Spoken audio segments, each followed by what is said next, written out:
Well, time now for Paddy's performance in association with the show's official betting partner, Paddy Power. We're looking back at the weekend's action and nominating the players we think made a difference and were Paddy's performers. Now, I've chosen the Arsenal record signing Nico Pepe.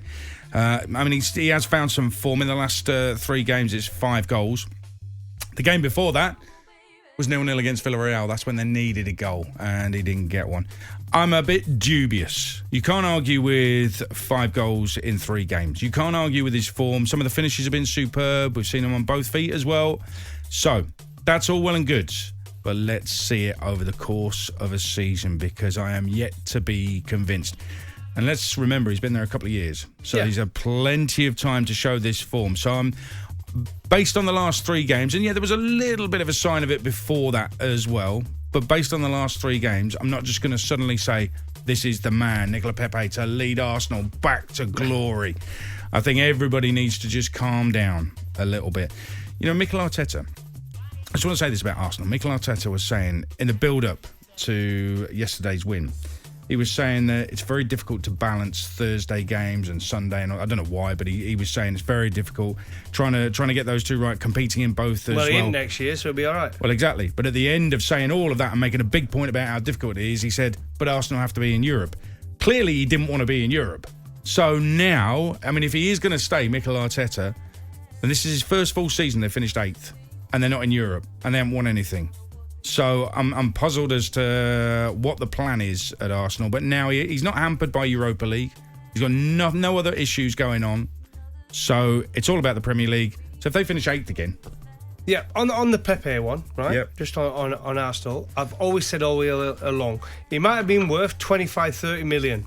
That's what they should have paid for him, with potential of rising. If they were ever going to sell him in 3 or 4 years because of his good performance, he might get 70 or 80 million for him. That would be the highest he goes for. So he's been there 2 years. He's still not fulfilled that price tag. So if he doesn't deliver next year, you know what I mean? How is he ever going to get to the point where he's going to settle and deliver at Arsenal? So next year, I agree with you, is going to be his massive season for Arteta and Pepe. Yeah, 100% correct. Who have you gone for? Well, I've got to go for Joe Willock, to be honest, because he's gone on loan, hasn't he, from Arsenal. They've hit the jackpot there, haven't they? They've got a player who probably are thinking, dear me, we might get a couple of mil for him or somewhere somebody will have him. He's gone out on loan for Newcastle and he's delivered. He's been absolutely excellent. He is strong when he's got the ball at his feet. He runs with it. Sometimes a little bit clumsy, as he was for the goal, but what a finish when he got a second snap at it. It's a player that Newcastle needed. Somebody who has got that strong running mentality in midfield, can put in a tackle. He's also comfortable on the ball, like I say, when he's running forward. And to score 8 goals on that loan spell and 7 on the trot, equaling the great Alan Shearer, and now getting praised by Alan Shearer, it goes to show but he has to get a mention this week. So Joe Willock's been excellent. Does he get in the Arsenal team next season, do you think? No, I don't think he does, Ed.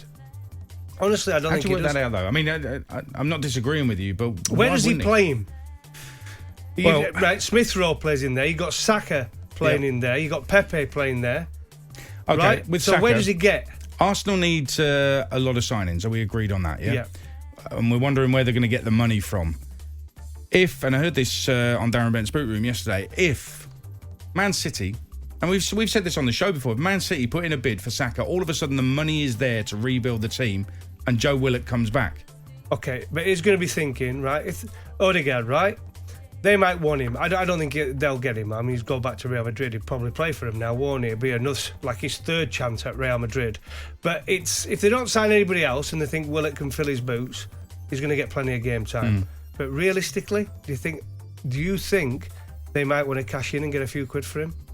If Newcastle are interested? Well, can they rebuild with the money they're going to get for Joe Willock? Probably not. Can they rebuild with the money they get for Saka? A few more quid. The Saka won't want to stay there. So, if I was Man City, I'd slap 50 million on the table for Saka and say, well, let's talk. And then Arsenal could bump it up. All of a sudden, they've got a rebuild going on. I don't see another way Arsenal can get back to the top.